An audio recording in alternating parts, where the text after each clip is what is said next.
Bonjour à tous, donc dans cette cinquième et dernière vidéo sur les web services, on va voir comment manipuler des cookies avec notre, notre couche de Jersey. Donc en fait, on va voir trois choses. Comment mettre un cookie au moment d'un sign-in. On va faire une méthode get qui va s'appeler sign-out, qui va consister à supprimer le cookie. Et pour finir, on va faire une troisième méthode qui, elle, va simplement montrer comment accéder aux cookies et limiter l'accès à de l'information. Donc là, on va dire par exemple all users et puis pas de paramètres ici.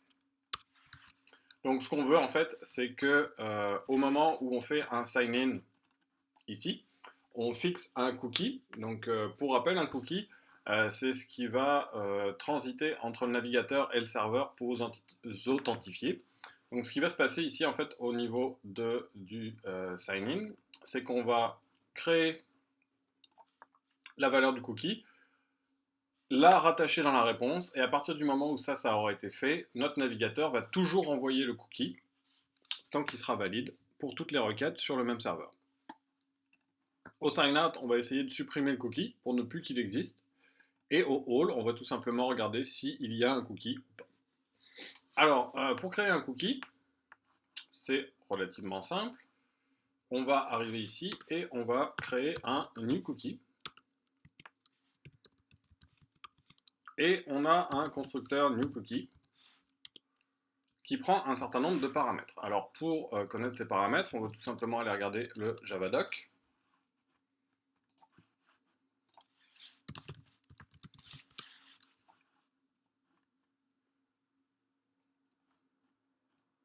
Ici. Ah, donc vous voyez que vous en avez un certain nombre. Nous, celui qu'on va utiliser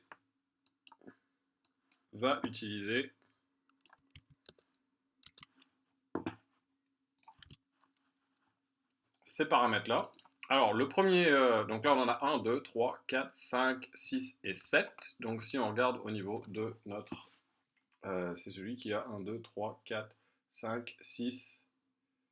oui, ici, celui-là. Donc, 1, 2, 3, 4, 5, 6 et 7. Donc, on va aller le regarder explicitement. Le premier, c'est le nom du cookie. Donc, un cookie, c'est un couple clé-valeur. Donc, il faut fixer un nom. Ça, pour que ce soit toujours le même nom, on va définir une constante pour être sûr qu'on va toujours aller chercher la même valeur. Donc en général, quand on veut mettre une constante, on va la définir de cette manière-là, qu'on va appeler cookie. Et on va lui donner la valeur web-cookie. Pardon, tiré. Bon, en fait, juste web-cookie. Web-cookie. Donc à partir de ce moment-là, à chaque fois qu'on va fixer le cookie pour ce site-là, ça sera web-cookie. Évidemment, on peut fixer plusieurs cookies pour un seul site. Ensuite, on nous demande ici la valeur du cookie. Donc là, par exemple, pour notre exemple, si on faisait un token pour identifier un utilisateur, on mettrait le token ID. Donc c'est le token en fait. Slash veut dire ici, alors on va aller regarder dans le Javadoc ce que ça veut dire, mais c'est le chemin. Donc autrement dit, ça veut dire à partir de la racine du chemin du site. Donc ça veut dire absolument toutes les URL sur ce site vont avoir le cookie qui va nous être renvoyé. On pourrait limiter, donc par exemple, on pourrait mettre un chemin ici en disant /API pour demander à ce que le cookie ne soit renvoyé que pour l'API. Si vous avez un token d'authentification, en général, vous voulez le mettre sur slash pour qu'il soit renvoyé pour n'importe quelle URL du site. Ensuite, vous avez un domaine, ici. Si on met rien, il va considérer que c'est le domaine actuel. Un commentaire, donc ici c'est un token d'identification.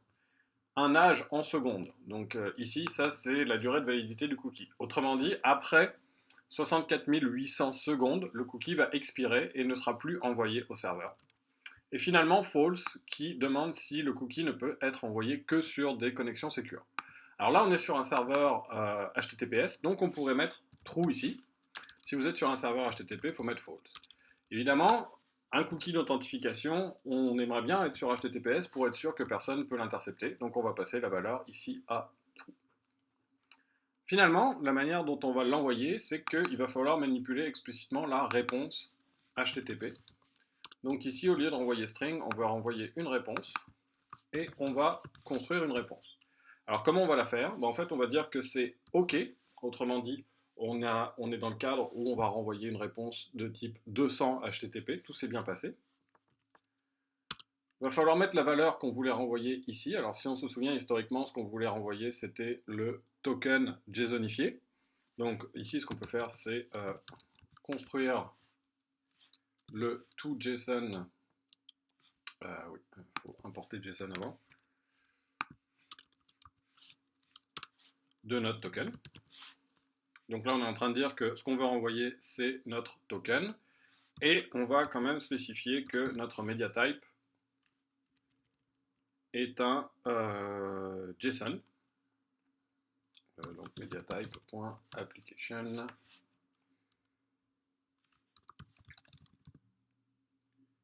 underscore JSON. Finalement, on va attacher le cookie. Donc c'est notre new cookie ici. Et demander à construire la réponse. Alors on va importer ici mediatype. Ok. Donc si on regarde, en fait, quand on envoyait juste token, tout ça a été fait automatiquement. Là, il va falloir le faire explicitement pour pouvoir rattacher le cookie au moment de l'envoi. Donc à partir de ce moment-là, en fait, à chaque fois qu'on va faire un sign-in, on va attacher un cookie. Donc pour tester ça, on va aller dans Postman. On va faire un send. Oups. Alors là. Oh, alors là. Oui, ok. Notre code ne compile plus ici. Au passage, on va peut-être changer ici les messages et enlever le code qui ne veut rien dire pour l'instant. Ok. Ça devrait plutôt envoyer une liste de email password.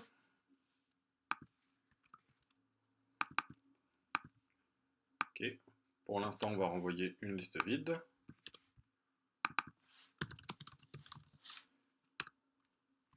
Voilà. Et le sign out, pour l'instant, ne devrait rien faire du tout. Et éventuellement envoyer un booléen pour dire si ça s'est bien passé ou pas. On va dire que pour l'instant, ça renvoie true. Okay. Donc là, on relance notre serveur. Normalement, il devrait compiler cette fois-ci.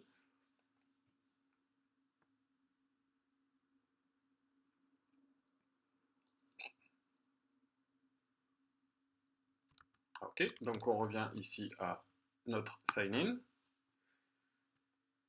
Donc on envoie notre sign-in, et si on regarde ici, il nous a redonné un cookie qui s'appelle bien web-web-cookie comme on l'a spécifié, avec une valeur qui est 54AC23, et si on regarde au niveau du body, c'était bien le token ID. Donc à partir du moment où on a fait ça, maintenant toutes les requêtes qu'on va envoyer vont avoir ce cookie qui va être réenvoyé automatiquement au serveur. Donc on a vu comment mettre en place un cookie. On va voir maintenant comment supprimer ce cookie et éventuellement voir le cookie. Donc un des éléments qui est intéressant ici, c'est qu'on peut rajouter un cookie param. Et ici, il va falloir lui passer la clé du cookie, qui est celle qu'on a mis dans notre constante qu'on avait définie tout à l'heure. Et on va pouvoir le récupérer sous la forme d'un cookie. Alors on voit ici que la classe cookie est utilisée pour le cookie lui-même. Pardon. Je ne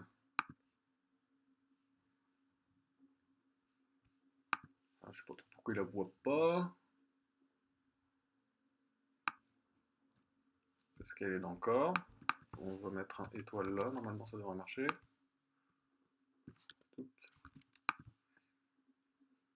Ok, donc la classe newCookie est associée à des cookies qu'on veut créer, donc on veut rajouter au niveau du navigateur, donc c'est vraiment de nouveaux cookies alors que la classe cookie est faite pour récupérer un cookie existant. Donc là, la première chose qu'on va faire, c'est afficher.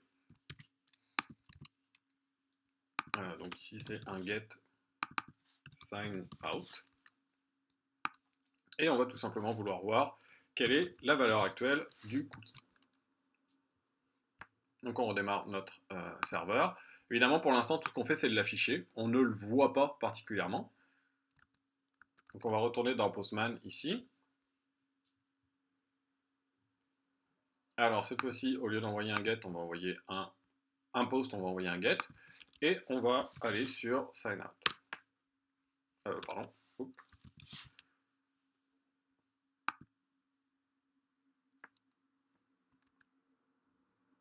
Donc si on revient ici, on voit qu'au sign out, on a un affichage de notre cookie. Donc on voit qu'il est en version 0, que c'est web cookie et qu'on a notre valeur ici. Alors maintenant, ce qu'on va faire, c'est essayer de supprimer ce cookie au niveau du serveur. Alors comment ça se passe pour supprimer un cookie? En fait, c'est relativement simple. Ce qu'on va faire, c'est qu'on va mettre un nouveau cookie.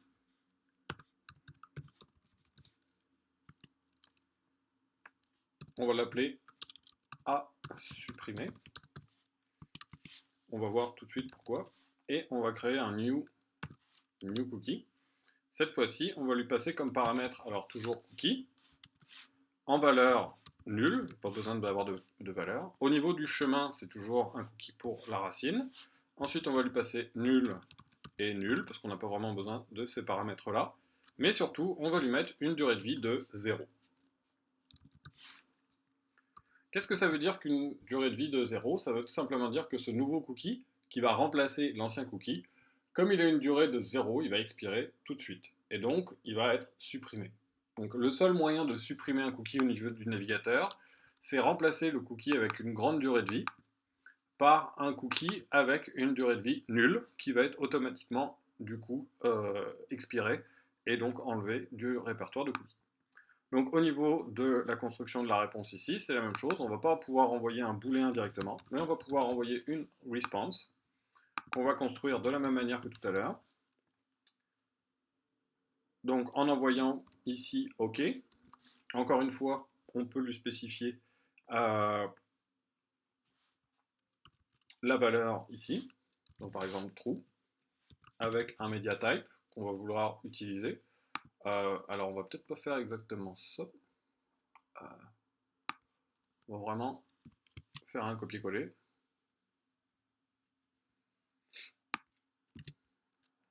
Donc imaginons ici qu'on envoie la version de JSONifiée de true avec notre cookie à supprimer et notre build. Donc on redémarre notre serveur.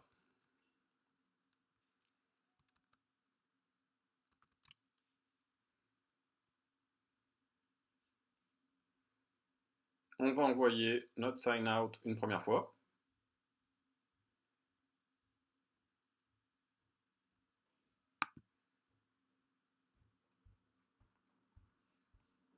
Donc si on regarde au niveau du body, on nous a répondu true. Et on a un no cookie. Et si on renvoie notre sign out, cette fois-ci, on voit que notre cookie est nul. Il a bien été supprimé par notre demande de cookie avec une durée de vie de 0. Donc si on revient là, alors ce qu'on va faire, c'est qu'on va sauvegarder cette requête parce qu'on va vouloir appeler les trois autres. Donc on va créer une collection qu'on va appeler web ici, et sauver. Et puis on va faire une autre requête en post qui était cette fois-ci notre sign-in, qui avait elle un body.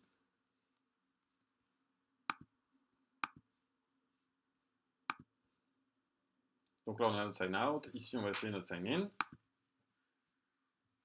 Donc on voit ici notre sign in qui continue à fonctionner, on va le sauvegarder aussi. Oups, je pense que j'ai écrasé l'autre. Ok.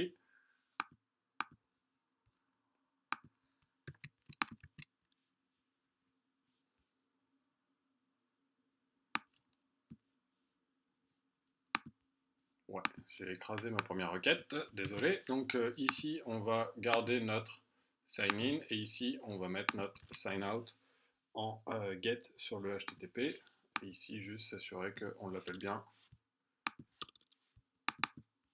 sign in. Ok, je peux plus changer son nom.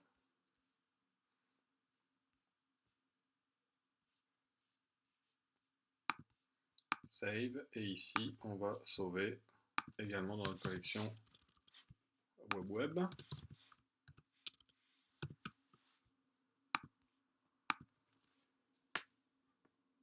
Ok.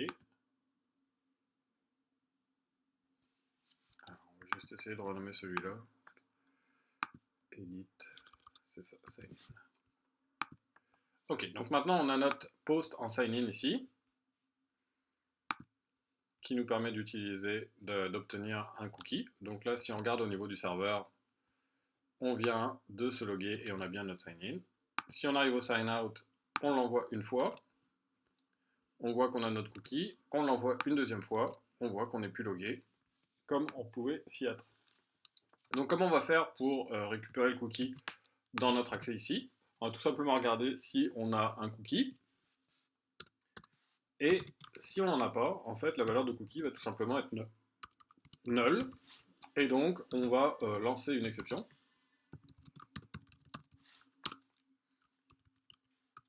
No cookie.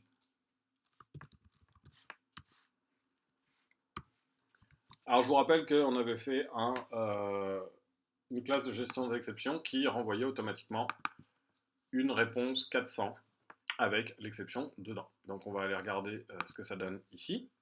Évidemment, si ce n'est pas le cas, eh ben, on va tout simplement retourner une nouvelle liste. Alors évidemment, dans cette nouvelle liste, on pourrait ajouter des éléments. Ça pourrait être intéressant. Sinon, on ne va pas voir grand-chose. Result.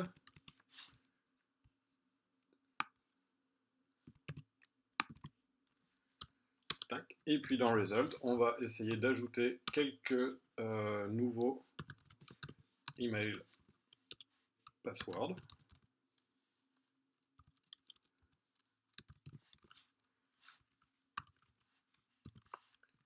Mettons Joe pass.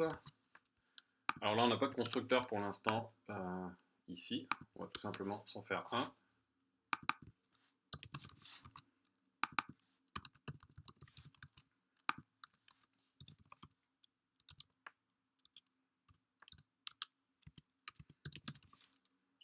Donc un constructeur ici auquel on va passer deux paramètres et qui va récupérer les mails et le password. Donc on arrive ici, on a créé un, on va s'en rajouter deux.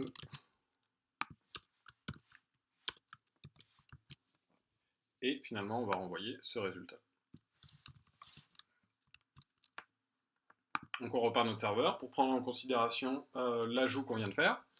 Et ici, on va surtout se créer une troisième possibilité, qui est l'accès à notre méthode all. Alors, elle est en get, et on va la sauver dans web, ici. Donc maintenant, on a nos trois requêtes. Donc si on sign pour l'instant la demande à all, on se retrouve avec une illegal argument exception,